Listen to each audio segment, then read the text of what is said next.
All right, ladies and gentlemen, welcome to a very exciting, very special episode of MovieByte Podcast. This is going to be our first live movie draft for our second season, and I even brought back The Russian for a limited time only. How you doing, brother? The fans have been waiting for you. I'm good.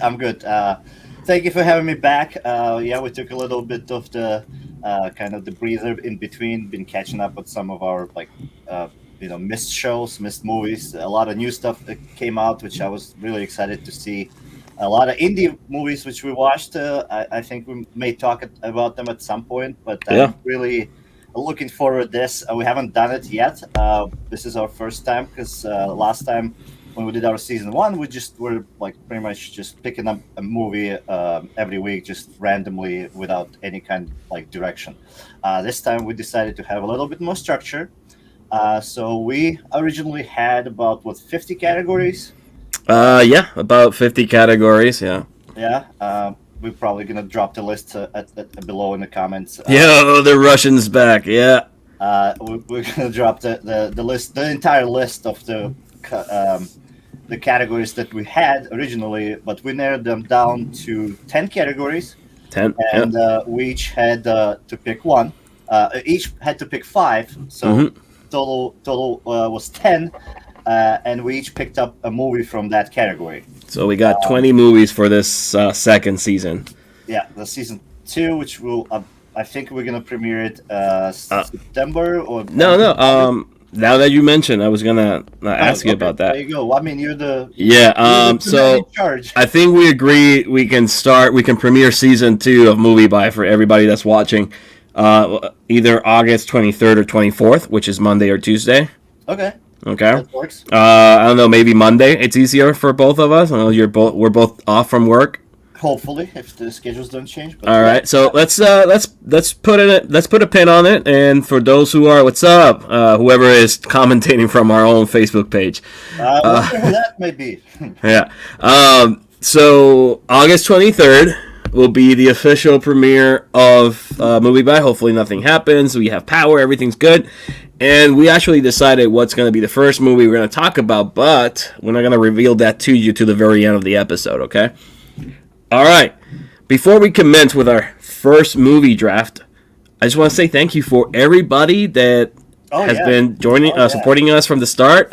It's 6-7 months now since we started this, and we officially reached 100+ subscribers on our YouTube channel.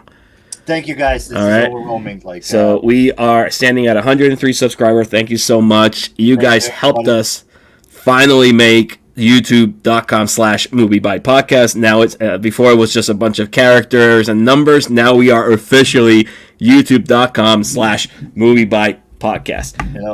It's so good that I'm part of this and I don't do anything. Hey, Jesse. Jesse was saying hi from the MovieByte account. Hey, Jesse. All right. So thank you again so much. And again, also remember we are on Twitch, MovieByte podcast on our Twitch channel. Just follow us there too, and catch up. All right. Are you ready to start this? Let's do this. I'm excited. All right. Let's just go. Let's just jump in. All right. So I put my editing skills into play, and I did something nice in iMovie, so let's go. All right, so MovieByte Podcast Season 2 Movie Draft. Our first category is going to be writer-director movies, all right? So, briefly, why did we pick this category? Who picked this category? Was it you or me? I believe it was me. I believe it was me. Because I was the first pick. Briefly, why this category? Me, I really like when a director writes their own stuff, because to me it feels like there's more uniqueness to it. Because when you write and you direct, you have a vision. First, it's a vision on the page, how you want everything to go, right? So you write the script, and then when you direct it, that page already turns to the screen. So to me, one of the most exciting movies in the history were written and directed by the same person. So I think it takes a very creative mind to do something like that. Because sometimes people are just great at telling stories. Some people are great at taking those stories and putting them to the screen. There's a lot of directors who never wrote a page, and then there's a lot of writers who never directed a film.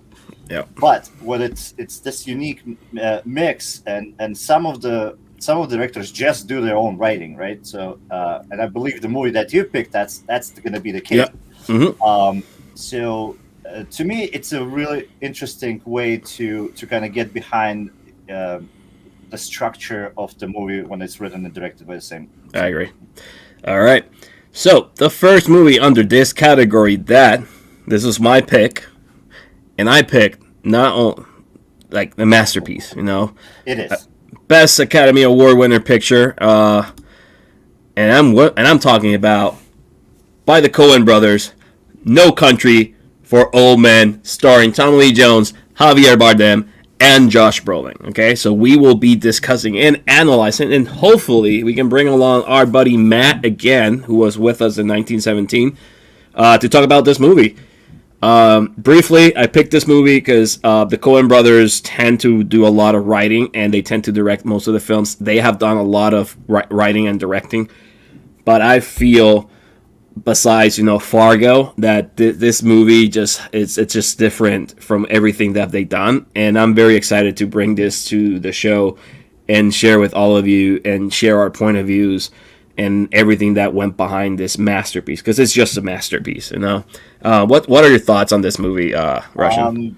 I believe everything what you said is true. I also want to add that to me it was at least a breakthrough for Josh Brolin. And Josh Brolin's career just skyrocketed after this movie. He's the best villain in the Marvel Cinematic Universe, right? Yeah.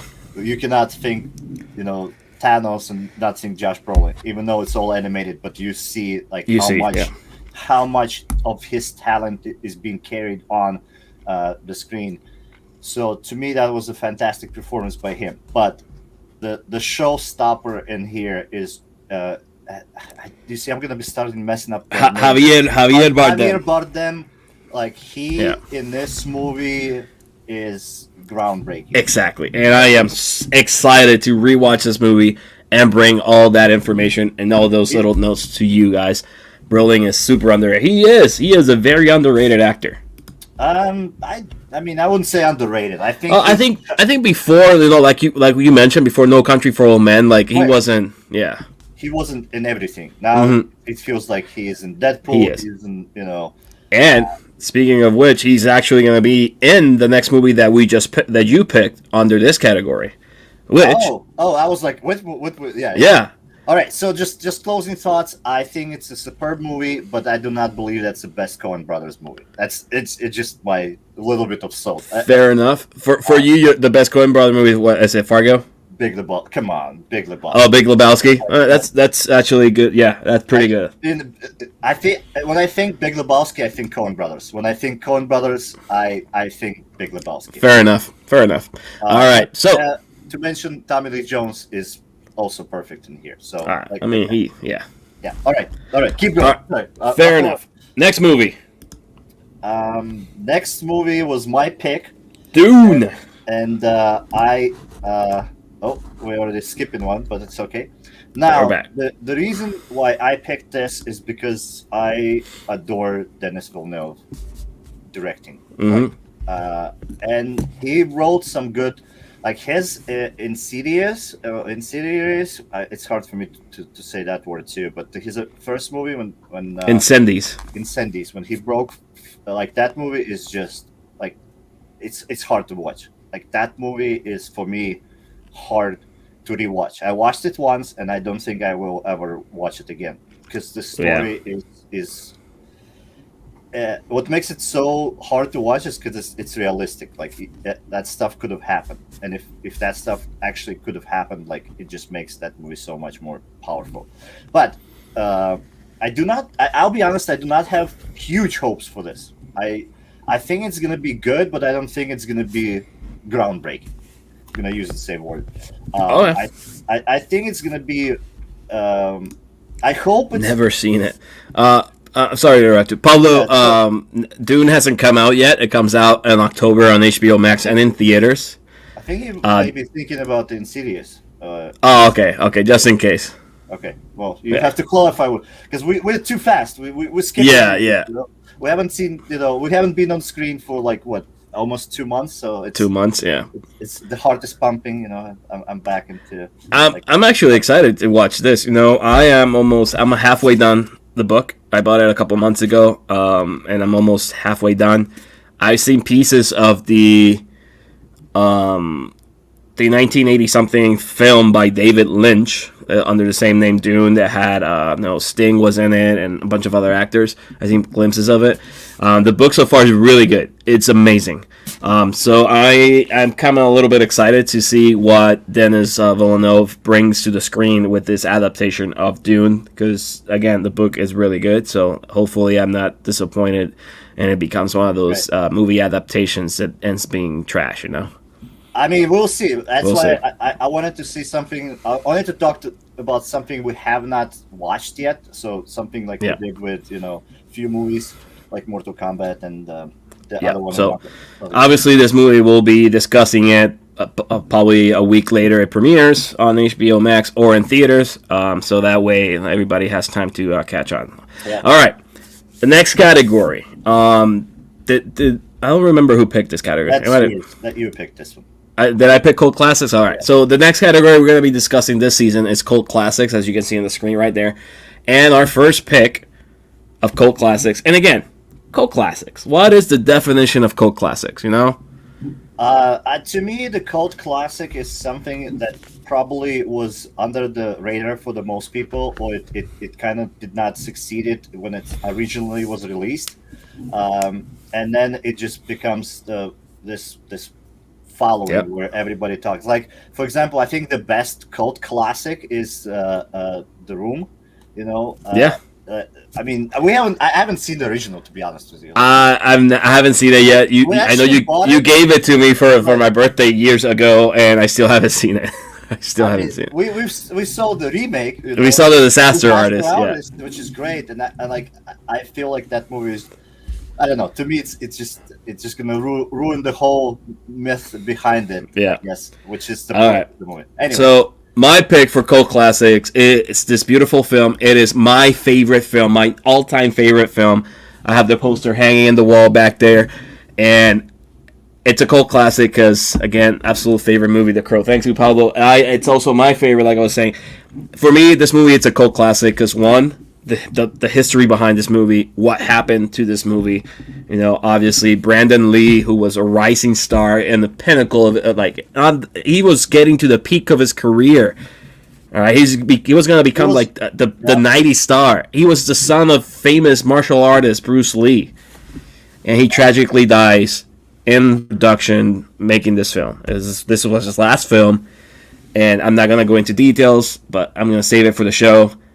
But this movie, kind of released in 1993 or 94, if I'm not mistaken, it gave us a different perspective of superhero genres or comic book movies and the capabilities of transforming a dark comic book into a dark movie of this caliber.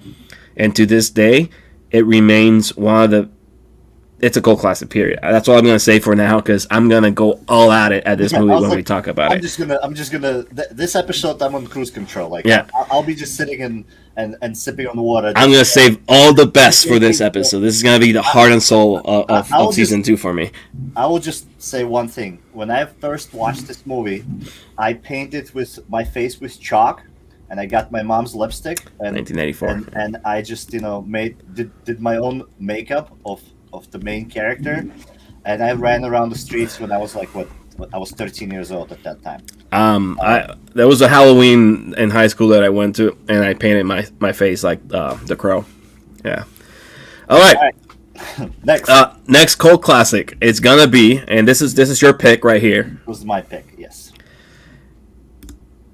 Let me rewind a little bit. All right. So there we go. Donnie Darko. Donnie Darko. I don't think I need to explain why this is a cult classic. If you know this movie, you know it's a cult classic. If you don't know this movie, you're missing out. And I will probably try maybe to bring Paul for this, because I got him hooked on this movie, and then he got his entire family hooked on this movie. We gotta keep Paul on the leash then, okay? We can't make this a 2-hour episode. 3-hour episode. But Donnie Darko is the gem. Donnie Great one. Darko, John Jake Gyllenhaal kills it. Yep. Donnie Darko is the cult classic, period. And it's another definition of cult classic. So would you describe Donnie Darko as a horror movie? No, it's a psychological thriller with the time traveling. I don't consider it's horror. Yeah, I mean it's a movie that gets played a lot during like Halloween because of like the whole plot behind it, the whole killer rabbit thing. But I'm excited. I'm excited to see Donnie Darko again. I mean, it happens during Halloween, so that's I'm excited to see it again. It's been a while since I haven't seen it, and I'm really excited to talk about this movie when it is. Pablo, you're right. Weirdly great movie. It's and like Pablo mentioned, it's the breakout role for Jake Gyllenhaal. You know? And it's a send off to Patrick Swayze. Mm-hmm. I mean, you know, I don't think you see him in any other movie after this one. Yeah, every time anytime somebody mentions Patrick Swayze, it always reminds me of my buddy Jesse. We used to do like a little web show in the past, and one day we were recording and we mentioned Patrick Swayze, and I always remember this quote. He's like, "He's dirty dancing in heaven." So hey Jesse, if you're out there, just remind me. Just a shout out to you. I mean, you know, dirty dancing in heaven. Yeah, he had his moments. Nobody puts baby in the corner. All right. All right, so the next category. You got your final words for you before we move on to the next category. I'm just looking forward to trying to dive in. There's so many different explanations for this movie from different angles, from different perspectives. A lot of people go about it in a different way, so I'm excited to see your take. I'm excited to share mine. I'm looking forward to read comments. I'm looking forward to hopefully doing this all live, so when people chat in and give their opinions about this, I'm definitely gonna be looking forward to this. Yeah. And then for everybody that's watching us right now, or eventually listening to us, or watching and rewatching, like we are going to do season 2 live. All right, we're not gonna record to post later in the week. We're doing this shit live. Yep. All right, so we're gonna be live commentating with you guys. So everything you guys post, we'll answer, we'll comment along with you. So we're doing this shit live. Yeah. Oh, hopefully we still have a good amount of people and we're not overwhelming, because if you have 10,000 people watching, hopefully one day. But I mean, at that point we'll probably have a moderator. Just hire someone to moderate the comment board to help us out. We're not paying nobody money. No, it's like an internship. It'll be free. Everything is free. Yeah. In Mother Russia, it's a boost for your resume. Yeah. All right. You pay to work. All right, there it goes. The next category: foreign films. Speaking of Mother Russia, all right. Who picked this one? This was you, right? This was mine.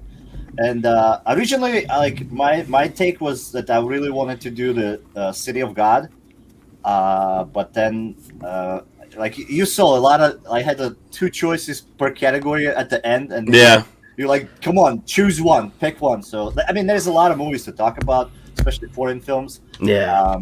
I went with what I went with, and I stand by my choice. It's probably going to be a crickets chat, and nobody going to watch that episode, but I'm okay with that. Sometimes you have to sacrifice for the greater good of the art. You have to, sacrifice, and maybe it will introduce to the director, who is considered one of the greats. Like the director who directed my movie is considered by all the critics that he was in the top 5 best directors of all time. So, and I think it's actually the first poster I got lined up here, since you're now talking about it. So let's see. Well, the play. Let's get. I think I did it on purpose. Yeah, there it is. Yeah. Here we go. All right. So this is Andrei Tarkovsky and his movie Solaris. I believe it was made in 1970. I mean, it's historic. Like, this movie is. It's been a while since it's been made, but I watched it and I was mesmerized. Like, the storyline, the way that he shoots this at that time, it's a movie which made in technically is taking place in space. So that's pre-Star Wars. This is, I believe, it's in the same close age. I mean, we're gonna do a little bit more research before we obviously. But Space Odyssey, that's the Stanley Kubrick Space Odyssey, which pretty much just created the sci-fi genre. Like that's along the same lines when this movie was made, and I'll be honest. Like the reason I picked it is because I need you to watch it. Like, this was never seen it either. Me neither, Paulo. And I'm gonna watch it. Because obviously for the show, and as a favor to my buddy here, because he speaks highly. You speak highly of this movie, so I'm really excited to watch it. And I'm kind of nervous, but like we'll see.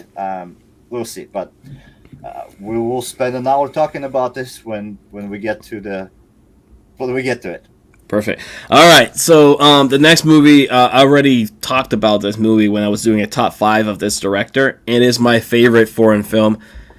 And yes, Baikov's Russian. It is a foreign film. We had this argument at work the other day.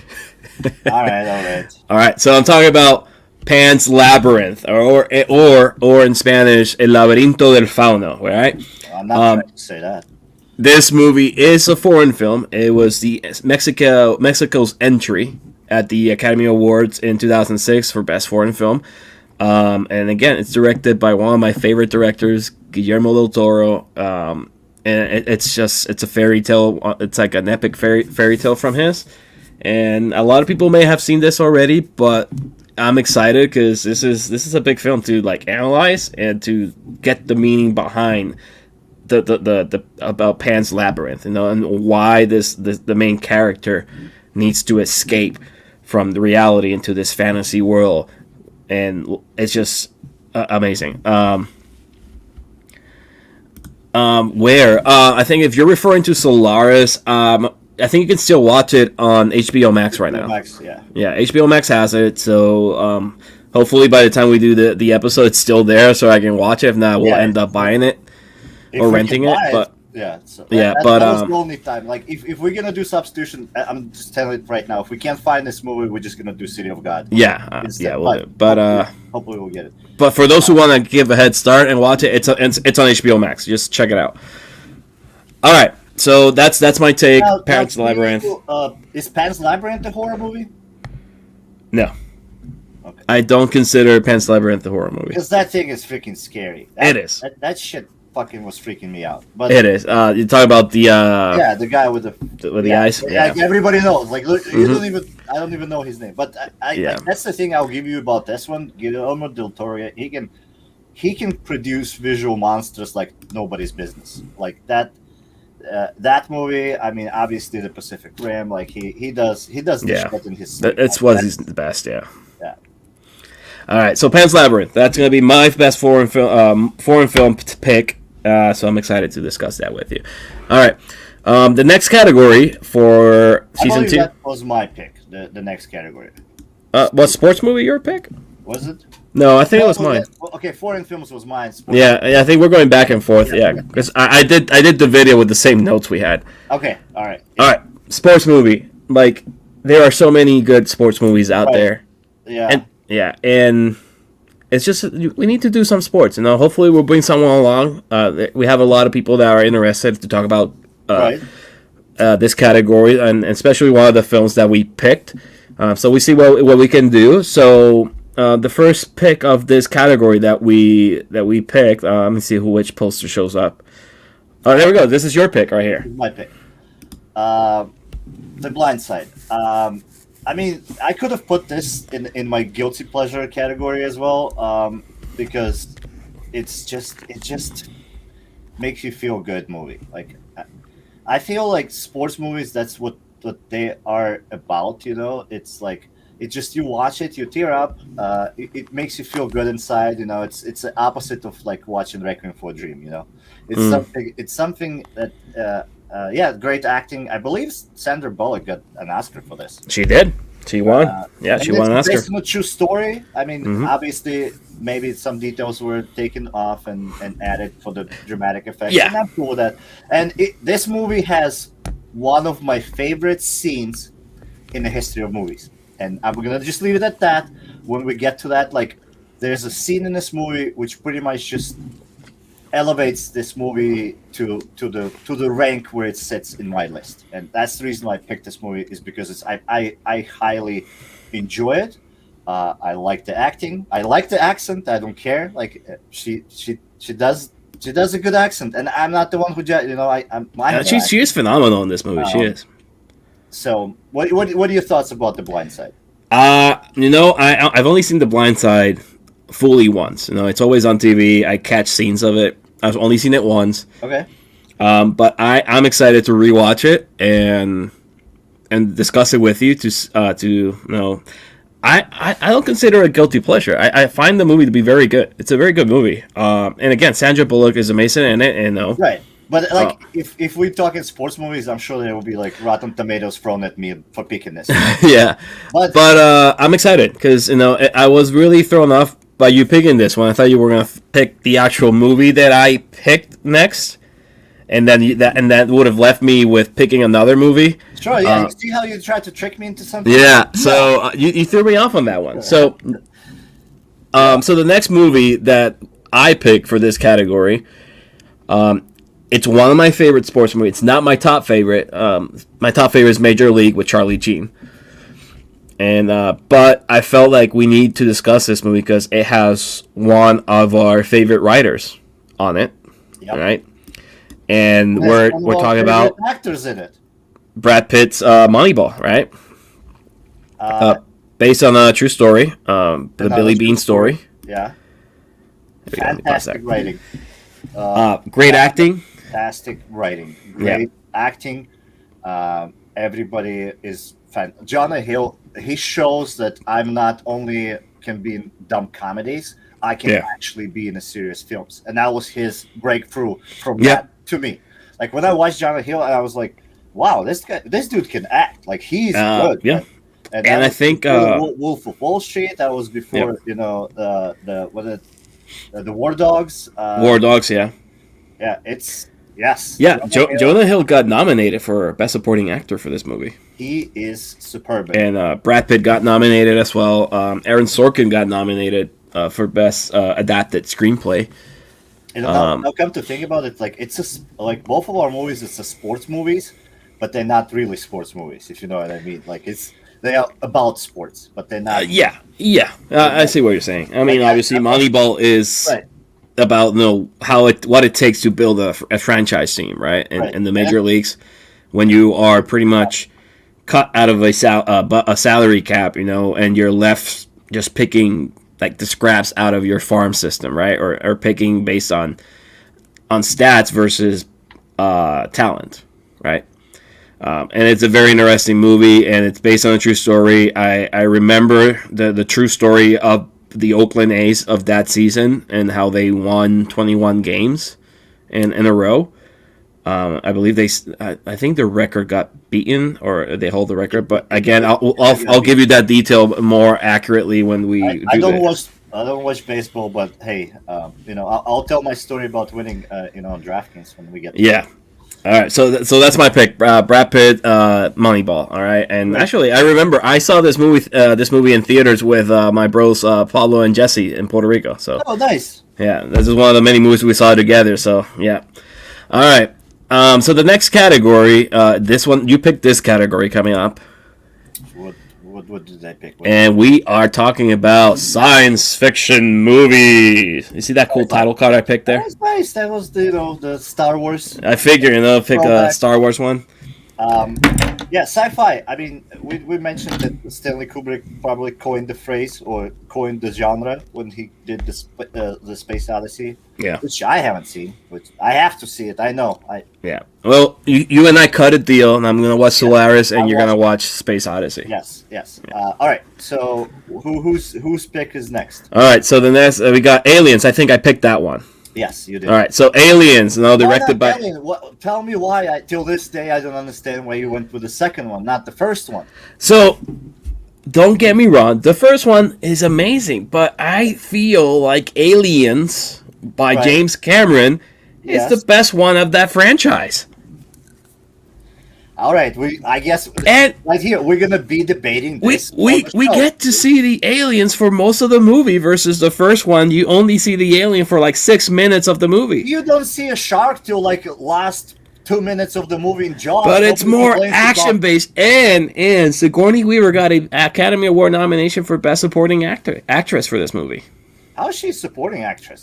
They campaigned for her to be supporting actress nomination because the chances of winning that category was better than being nominated for Best Actress that year.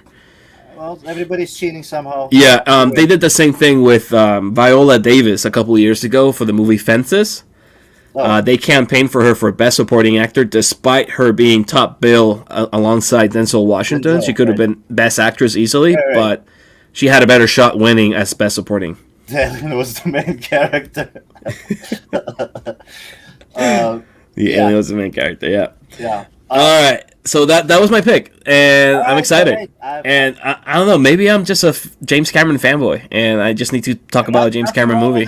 I guess. You know, Yeah, maybe I just need to talk about a James Cameron movie. Right. All right, so the next one you picked, and that is oh boy, of course I forgot you picked this one. Right. One of the best sci-fi movies in the '90s. If not one of the best sci-fi movies, period. Like, You know, if I have to go to bat for, like, come on, like, who? you know what? I'm who gonna give does it to not you. know I'm the gonna give it to you. Who does not know the Matrix? Like, you Who has not seen The Matrix? Right. Period. Bro, it was revolutionary. And when I say revolutionary, I was standing like on the tip of my toes when I watched Matrix. Yep. From the opening scene, it grasps you and it does not fucking let go. And when at the end he flies away, which if you have not seen it, fucking spoilers, okay? I mean, this movie's from 1999. You Right. fuck it. Bro, like, come on. And the reason why I want to talk about this, and I hope we're gonna do this a week before the Matrix, the 2021 version comes out, because I was gonna pick that one, and then I was like, no, you can't do that. No, we need to do can't Matrix. Matrix Yeah. dirty. Like, you have to talk about the Matrix, and I think we're gonna have a special guest on this. Yeah, we will. We will. Who I am looking forward, because we have theories about this movie. It's been 25, right? When it came out, 1990. 1999. Oh, right, or 25, 22. But but like, This was my first R-rated movie I saw in theaters. bro, okay, like, no, I would not respect myself if we had a sci-fi category, and I'm pretty sure our viewers would be disappointed if we did not talk about The Matrix. Nah, like if you would have picked it, I would have picked it. Because I believe this is the most requested like movie from people who we like see. In it just life. it People just like, has what- so many layers to you to break. Oh, dude. All right, moving on. All right, but yeah, that's it. Sci-fi. We got Aliens and The Matrix. So those are two movies we're gonna be talking about. Do you consider Aliens a horror movie? Not the second one. Oh, okay. The first one, yeah. Okay. Sci-fi horror. Sci-fi horror. All right. So what was the category you picked next? Horror movies. Of course. It's so funny. Like I picked this category, but you and me hate horror movies. But I feel like Halloween is coming around the corner, right? Like, We need to do some horror movies. and we have a good ones. And we actually, we actually picked really good horror movies that a lot of people may not consider as horror movies. Like, between me and you, and everybody else who is watching, I think this is only two movies that we can watch. Ruben's favorite. Yeah, everybody that knows me knows how much I hate horror movies. Like, bro, but these are two movies that I can recommend. If anybody asks me like what horror movies, I'm like, this is the two movies you can watch, and like I don't know any other horror movies that I can recommend or I can rewatch. Like, and don't get me wrong, like horror movies, I can watch slasher movies like Texas Chainsaw Massacre, Halloween, Jason. I can't watch any crap like The Conjuring or Paranormal Activity. I don't do that shit. But Conjuring, I saw the first one; it's good, but I'm never watching that shit again. Yeah, I don't watch that shit. I can do gore. I can watch the Saw franchise movies. Which It's just But these two movies that we picked all right, are different. So I'm excited. Let's show the audience the horror movies that we picked. I don't remember what order of posters I put, so we're just gonna find out now. All right, let's go. All right, horror movies. Oh, this is your pick right here. Oh, bro, I saw this movie because you told me to watch it, and you bought it for me to watch it. Bro, but like, come on, like, and wow, like this is if you have not seen It Follows, put it on your list. Hopefully, your list is not as long as Ruben's. Put it on the list. I think, but you have to see this movie. It will haunt you. It will make you question things. It make you try to understand what the fuck it was about, and then come back when we do the podcast and we try to break it down. We give you our opinion, what it actually talks about, and what it actually is. And and this could have been in the category written directed. I believe that David Robert Mitchell, he wrote it himself and he directed it himself too. So again, one of the things that I really, really enjoy, I think. I'm excited to rewatch this movie. I saw that one. My wife loves this movie, and we are both excited to rewatch Unexpectedly Good. Oh, it's even better than Unexpectedly Good. This movie is really, really good. Don't watch any trailers. Don't watch anything. No. Don't read any reviews. Just pick it up, put it in, and be surprised. But yes, there are some scenes which are scary. Like I had I had few jumps. Like me too. Whoa. Me too. But and the best thing, since we're doing this live, we're gonna have clips. So hopefully I can find a clip of those scary scenes and show it to you guys when we do this. All right. So the next movie is, I actually really enjoy this movie. It's really messed up. It's psychological, and it has Florence Pugh in it, who just recently starred in Marvel Studios' Black Widow, the movie stealer, Florence Pugh. And I'm talking about Midsommar by Ari Aster. Again, written and directed. Yeah. I believe this was his final attempt at horror. He said he's not coming back to that. He's gonna try to do some different movies, but his two I'm trying Hereditary. Hereditary. Yeah. Okay. Why do we always have trouble saying that word? You and I always have trouble saying that word. I mean, I have trouble with English, like, so no surprise. But I like that movie. I had to sometimes, like, at the end I was like this because that shit is scary. And Paul made fucking fun of me all the time, and he did the clicking sound for like 2 weeks, which I remember you telling me that. Bro, he still does every now and then. Like, bro, that's like it boils my blood. Like, he knows how to get, like, when you give him like the button, and he's like that little kid. He just pushes the button. I'm like, bro, it freaks me out. Stop it. And he just. But like, that shit was scary as fuck. And people like, oh, it wasn't as scary. Okay, like, you have different standards. Okay, to you maybe it wasn't scary. To you don't have any. I hate that shit, okay? So to me that was scary. So I was going into Midsommar being like, oh my god, please no more of that. And it's more psychological. Yeah. It's more we'll break it down. I don't think the story is that good, to be fair. And I mean we'll get to that when we go to the movie, but Midsommar, that's our second horror movie. All right, so our next category, which you already spoiled. Yeah, I'm sorry, I can't click that fast. Animated movies, right? And there we go. Team fight tactics with me. Then you learn how to click. All right, so animated movies. Who you picked this category, didn't you? I picked the category, but you picked the movie. Yeah, so I picked the movie. Obviously, you can't discuss animated movies without talking about why Toy Story. What makes it? Why not?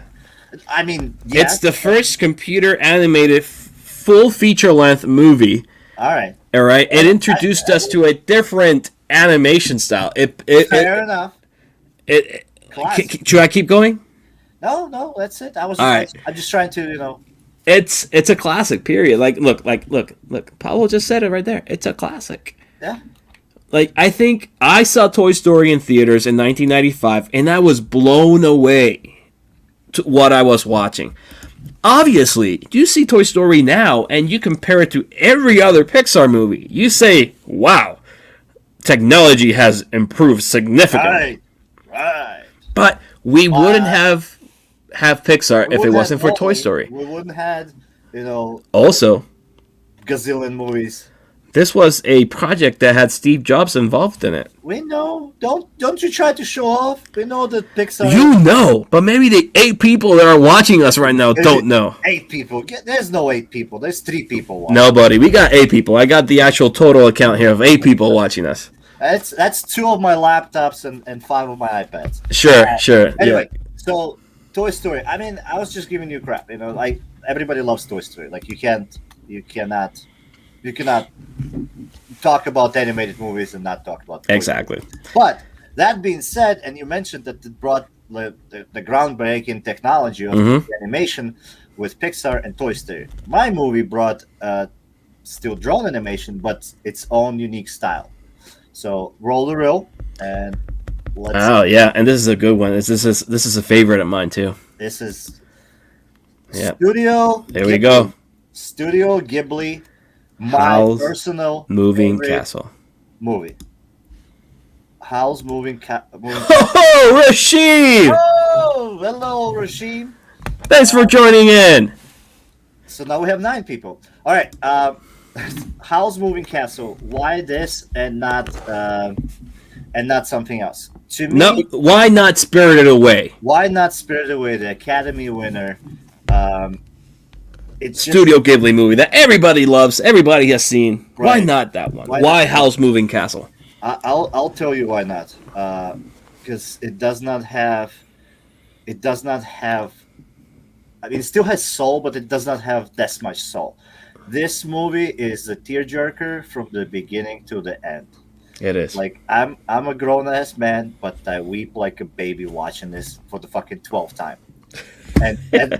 And Christian Bale is Oh man, he is. fantastic. He is. Like if people ask me what's the best Christian Bale movie, I will never say Dark Knight. I'm gonna say Howl's Moving Castle. Like- Fair enough. and we're gonna get to it. Like I'm just gonna say Good choice. Good choice. I'm just gonna say it's if it comes down to animated movie, and I can only take one with me on a deserted island. I don't Howl's know if I'm Moving gonna watch Castle? it there, but I'm taking this one. Right. Yeah. All right. So, next category. Famous established directors. Who picked that one? Was that me or you? We struck. I picked horror movies. You picked anime, so I picked this one. Oh, you picked this one. Yeah. Famous established. Famous established director. I would've What picked this defines a famous established director? Right. Easily. So our rule was that it has to have 5 movies that either are blockbuster movies or There are you go. something that's been recognized by Academy or something that everybody knows. Like Exactly. Coen brothers, they're established. Like Spielberg, Scorsese, Cameron. Ridley Scott, right? Right. Somebody who you name the director and everybody's like, oh, this is the Yeah, movie that I like exactly. from this director. So that right. was the take who these people are, but the movies we picked, I don't think they are that much known. I will tell you that the directors are very well known, and some of the movies by these directors are very well known and are favorites of a lot of people. Mhm. But the movies that you picked and I picked are not.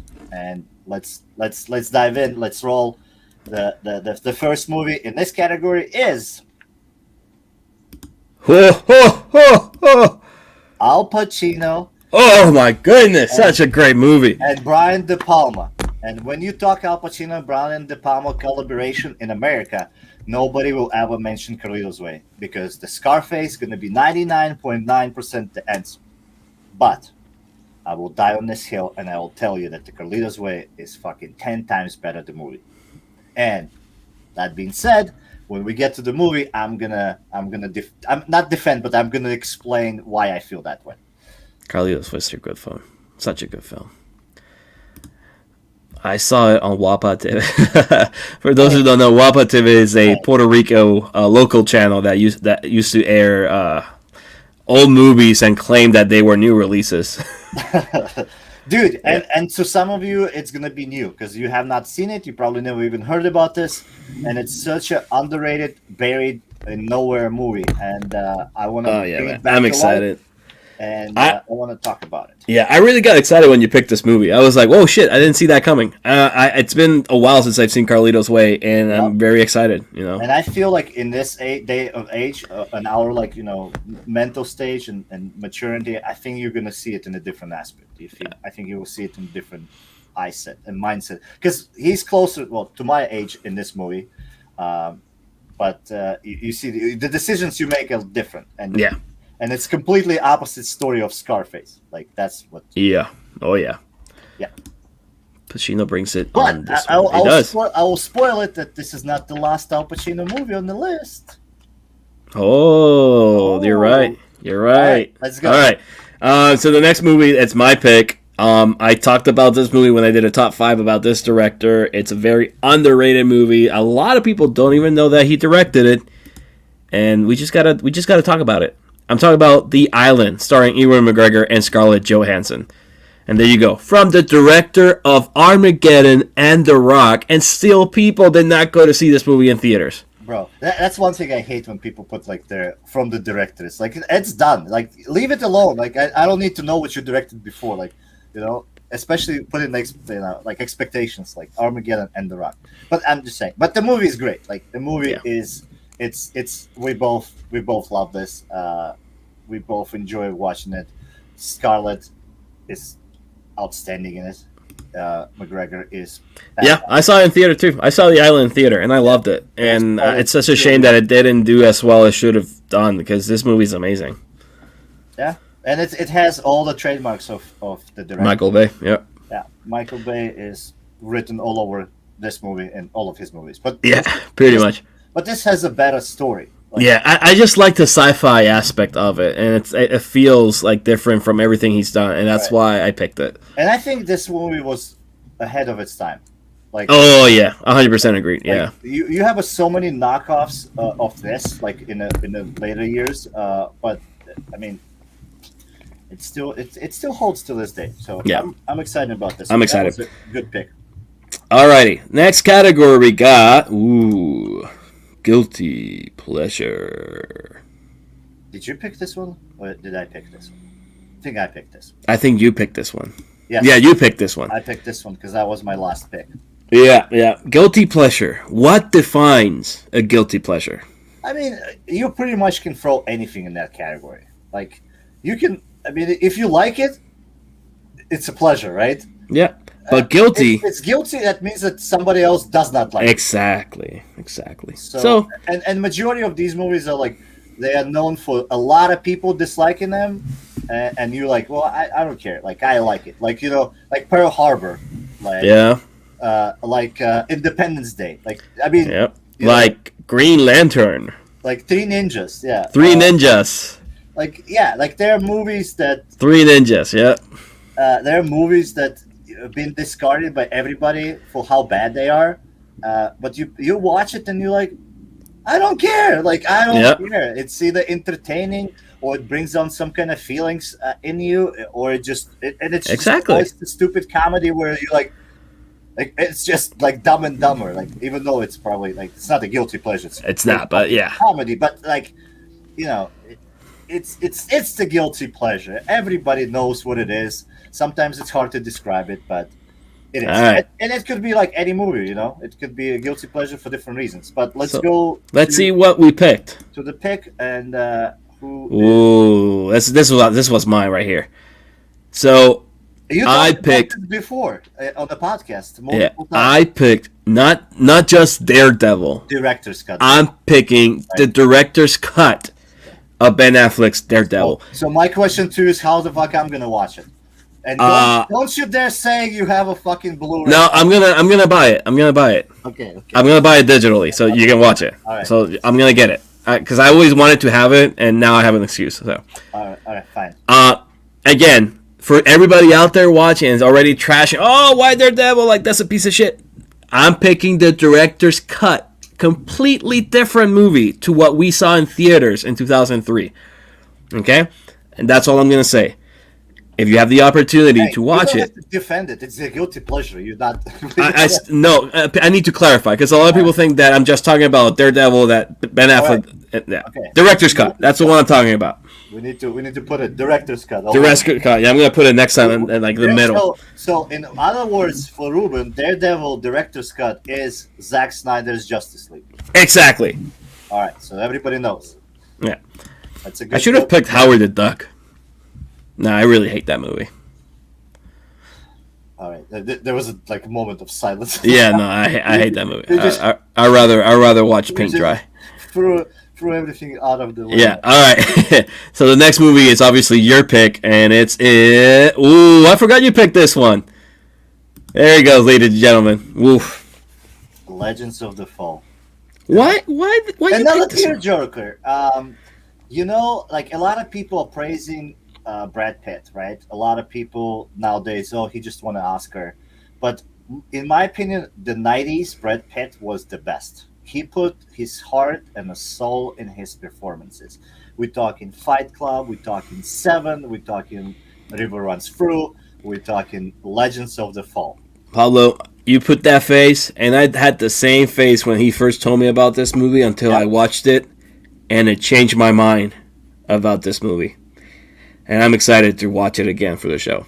I really am. This is the movies when directors and writers had studios saying, you know what, you want to make this long ass boring drama, love story, triangle, the brotherlyhood, the relationship, the fathers and sons. Fuck it, here's the money.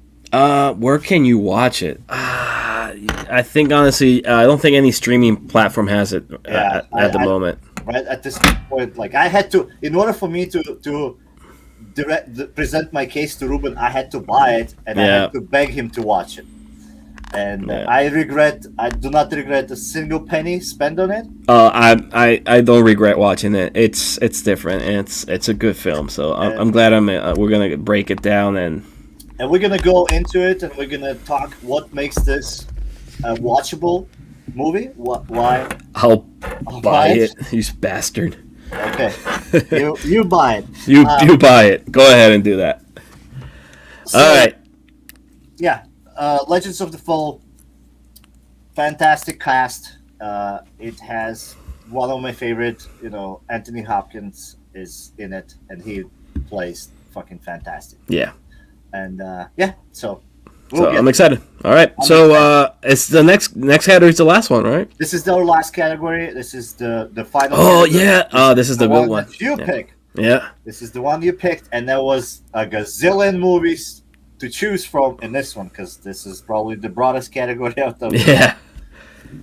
And the category. But I'm excited because actually, one of these two movies are going to be the season premiere of MovieByte. Oh, okay. All right. So the category I picked, and it's our last category out of the 10.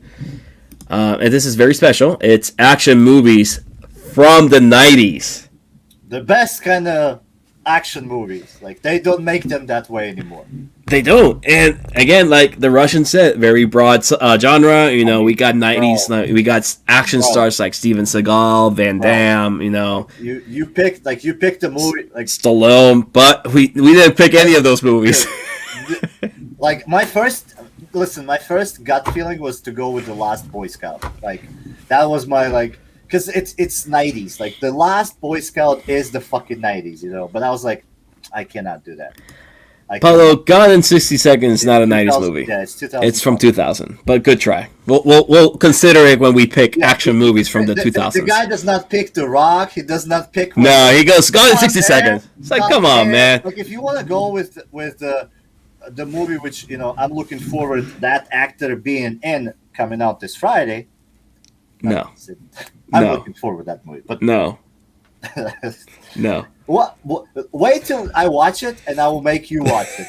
Wait, it's being good. Like you're gonna eat your words. So, and the movie I'm talking about is called The Pig, and it comes out on. It feels like the 90s. No, it doesn't. No, bro. That's no. Gone in 60 Seconds is what made Fast and Furious guys to go hey. Exactly.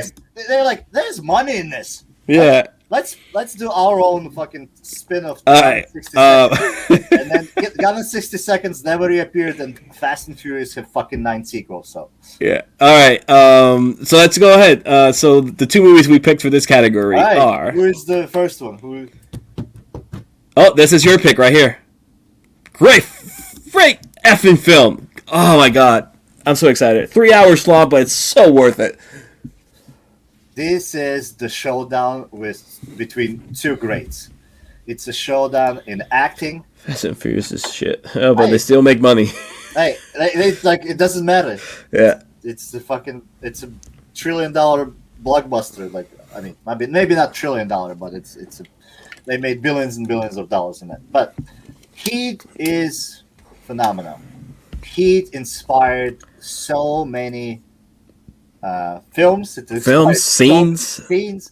It has a best shooting scene. That LA robbery scene is probably the best cinematic scene they used real guns, in history for that. And they used the real location. They were outside. We're gonna talk about all of that. Yeah, it's the cast. The cast is amazing cast. Fucking overwhelming. Tom Sizemore, Val Kilmer, Pacino, De Niro, Natalie Portman, Ashley Judd. Like you look at the cast and you go, these guys are made the 90s, and they're fucking in it. Yep. So good choice. My pick. All right, and your movie. And the last pick, and with that, it's going to be the last poster we're about to show.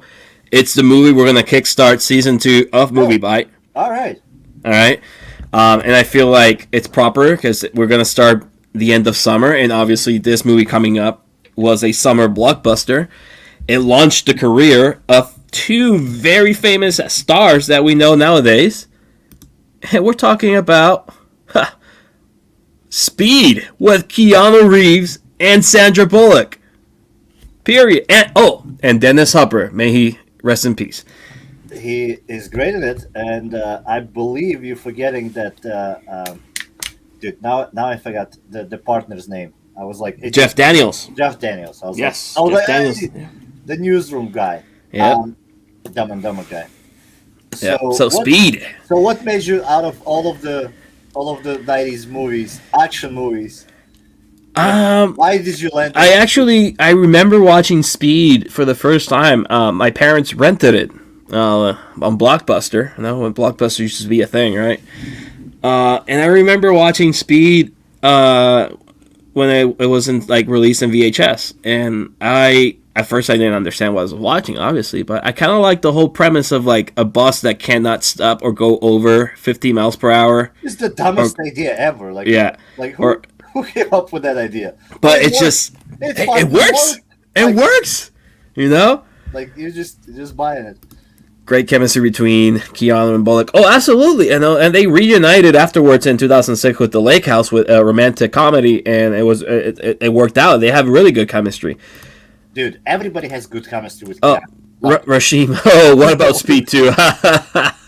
Yeah, no. No, never seen it. Yeah, don't. I don't think that movie exists. That movie never came out. Nobody knows about that. Did they sign Sandra Bullock for that one? Is she in it? Speed 2, she is in it. Keanu Reeves denied the role because he read the script and he said, no, I'm not doing this. I'm not going on the boat. And they hired Jason Patric to replace him. And Willem Dafoe plays the villain in Speed 2. Oh, shit. And obviously Speed 2, the premise was, how do you stop an unstoppable cruise line ship, right? No. No, it worked with a bus. It's more realistic with a bus, not realistic with a cruise ship. All right? But Speed, I'm excited to talk about this movie, kickstart the season premiere MovieByte with this movie. It's the good movie to end summer with. Everybody has seen Speed in some shape or form, and it's the movie, like I said, it just launched the career of Keanu Reeves. And don't get me wrong, Keanu Reeves have done movies before then. No, he did Bill and Ted and other small projects, but Speed named it was as an action hero. Exactly. He was known for his goofy looks, but after did Speed came before the prison, not the Prison Break, the Break Point? What movie am I talking about? When they robbed this banks with Patrick Swayze. Point Break. Point Break came before. Point Break came before. Okay. Yeah. So I guess, Point Break came before, but yeah, Keanu wasn't. That movie was more about Patrick Swayze. To be fair. Yeah. I'm going to do, but so that's the trajectory. Yeah. But Speed is like the first movie that Keanu carries by himself, and it's the first Sandra Bullock film, I believe, too. It's her feature film debut. No. She did a movie before that. Never mind. Yeah. But this movie launched her. Like, it put her out there. Like, oh, wait a minute. We're going from Speed to Blindside for Sandra, and we're going from Speed to Matrix for Keanu. So nice. So nice, there it is, team. Very well planned starting point. I like it. So those are the movies for season 2 of MovieByte podcast. We will be releasing like a little calendar with the movies we're going to be talking about every week, so that way you guys can get ready and join us when we do our live stream. We'll be releasing that on our Facebook page, and so just stay tuned to our Facebook page. And that's it. I know August 23rd, we'll start season 2 with Speed. We're going to, again, take a little break from now. So just continue watching our current videos on our YouTube channel. Follow us on Facebook, all the social media platforms. This gives you, about 6 weeks to watch these movies? Yeah. We're giving you the list ahead, so it's not going to be like, hey, this is the movie we're talking next week. The Russian is back. He was never gone. He just needed a break. I just needed to go play some video games. And he's going to be traveling to visit his family soon. So Godspeed, my friend. Hope you have safe travels. Thank you. Hope so. And when you come back, we'll come big and stronger and better, right? Yes. We're looking forward to this. We are giving you the lineup for season 2. It's 20 movies. It's 10 different categories. We try to cover everything. You're going to have... I think the only thing we're missing is like a comedy or something. Yeah, we'll do it in season 2.5. 2.5 or season 3. Yeah, but I mean, we have animated movies, we have horror movies. We got everything. We're coming big. Everything. Yes. All right. So thank you for tuning in. For the 8 to 9 people that were currently watching us, and probably in reality, probably 5. Thank you for tuning in. For those who are going to eventually hear us, again, thank you. And don't forget to follow us on all of our social media platforms. Subscribe to our YouTube channel. Continue driving us. Spread the word out. We do this for fun, but it's always nice to have people to support us. And we'll catch you on the flip side, and we'll stay tuned. We'll be back on August 23rd with MovieByte Season 2, all right? So, Godspeed, and we will see you later in the months. All right. And the worst part of being live is that you have to click shit here to say bye-bye. All right. Now, goodbye.